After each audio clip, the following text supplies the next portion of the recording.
অপরাধের সঙ্গে যে জড়িত হবে তার অন্য কোনো পরিচয় আমরা আমলে নেব না। আমরা তাকে অপরাধী হিসেবে চিহ্নিত করে আইনের আওতায় নিয়ে আসবো। আজকে আমরা সেই ঢাকার আলোচিত মাদক সম্রাট ল্যাংড়া রুবেল তাকে গ্রেপ্তারের বিষয়ে এবং তার একটি শুটিং ইনসিডেন্টের বিষয়ে ব্রিফ করার জন্য আপনাদেরকে এখানে স্বাগত জানাইছি। বেলা অনুমান 5:30 ঘটিকায় ডিএমপি ঢাকার পল্লবী থানাধীন সেকশন 11 ব্লক বি 2 নম্বর রোডে ইমনের চায়ের দোকানের সামনে একটি গোলাগুলির ঘটনা ঘটে।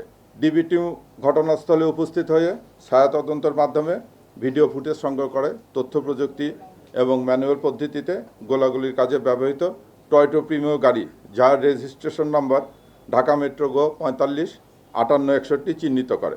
গাড়ির প্রকৃত মালিক কুখ্যাত মাদক ব্যবসায়ী রুবেল ওরফে ল্যাংড়া রুবেল। ল্যাংড়া রুবেলের ব্যবহৃত একটি সাদা রঙের টয়োটা ভক্সি গাড়ি যার রেজিস্ট্রেশন নম্বর ঢাকা মেট্রো চ 12 সিরিয়ালের 6336 এবং এর ভিতরে থাকা 1000 পিস ইয়াবা উদ্ধার করা হয়।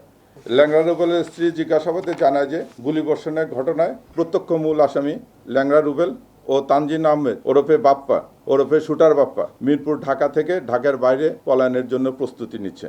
এ ব্যতীত অস্ত্র এবং মাদকদ্রব্য নিয়ন্ত্রণে 2টি মামলা দায়ের করতেছে। আমরা এই ঘটনার সঙ্গে আরও যদি কেউ জড়িত থাকে সেটাও তাদের বিরুদ্ধে ব্যবস্থা নেব এবং তাকে জিজ্ঞাসাবাদে তার এই মাদক সাম্রাজ্য গড়ে তোলার পিছনে নেপথ্যে যারা আছে তাদের বিরুদ্ধেও আমরা প্রয়োজনীয় আইনগত ব্যবস্থা নেব।